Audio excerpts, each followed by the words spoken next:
এই রাতের অন্ধকারে একা একা বসে কাঁদছেন কেন? কারোর জন্য অপেক্ষা করছেন নাকি কারোর হাত থেকে পালাচ্ছেন? তাতে আপনার দরকারটা কি? প্লিজ আমাকে একা থাকতে দিন তো। এত রাতে একটা মেয়ে একা একা বসে কাঁদছেন, একা থাকতে দিলে পরে কোনো প্রবলেম হলে আমার অনুশোচনা থেকে কি আপনি বাঁচাতে আসবেন আমায়? আমি কেন আসতে যাব? তাহলে কোথায় যাবেন বলুন, আমি পৌঁছে দেই।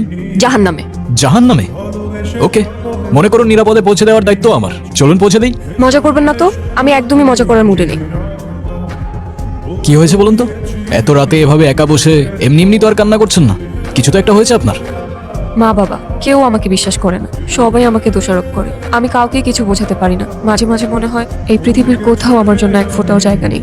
আপনার কথাগুলো কেন যেন খুব রিলেট করতে পারছি আমি। আমি দেখি এই শহরে মানুষ মুখোশ পরে ঘুরে বেড়ায়, তবে আপনার ওই কান্না সেটা অভিনয় হতে পারে না। তবে আমার মনে হচ্ছে আপনার কষ্টগুলো শোনার আগে আপনার মন ভালো করার ব্যবস্থা করাটা খুব বেশি প্রয়োজন। আপনার কাছে টাকা হবে? একটা নোট হলেই চলবে। আপনি এই জন্য আমার কাছে এসেছেন? আমার কাছে কোনো টাকা নেই, আপনি যেতে পারেন।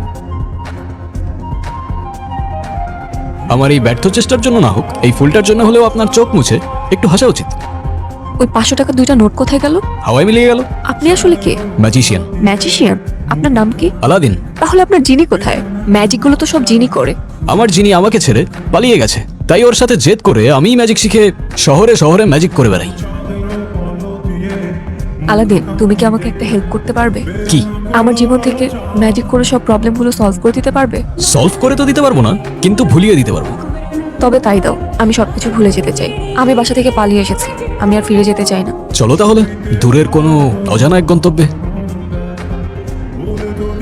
এখনো তো বললে না এই রাতে নিজের ঘর ছেড়ে বাস স্ট্যান্ডে একা বসে কাঁদছিলে কেন? এই রাতের শহরে অচেনা রাস্তায় ভয় লাগছিল না?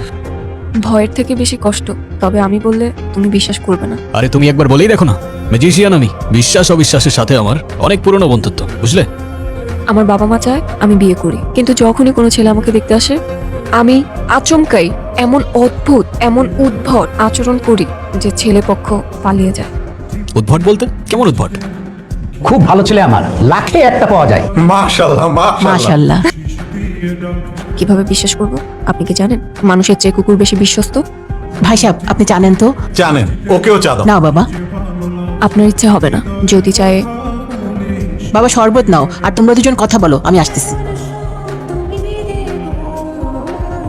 মানে তুমি তুমি ইচ্ছা করে বিয়ে ভেঙে দাও? ইচ্ছে করে না, নিজের অজান্তে। কেন যে করে ফেলি আমি নিজেও জানি না। মাঝে মধ্যে মনে হয় আমাকে কেউ পাপেটের মতো কন্ট্রোল করছে। তোমার সিচুয়েশনটা দারুণ অদ্ভুত, বেশ এক্সাইটিংও বলা যায়। এক্সাইটিং না ছাই, আমার সিচুয়েশনে থাকলে তবেই বুঝতে। তোমার সিচুয়েশন বুঝতে হলে I got walk in your shoes. মানে কিছু না, সামনে আমাদের মামারা দাঁড়িয়ে আছে।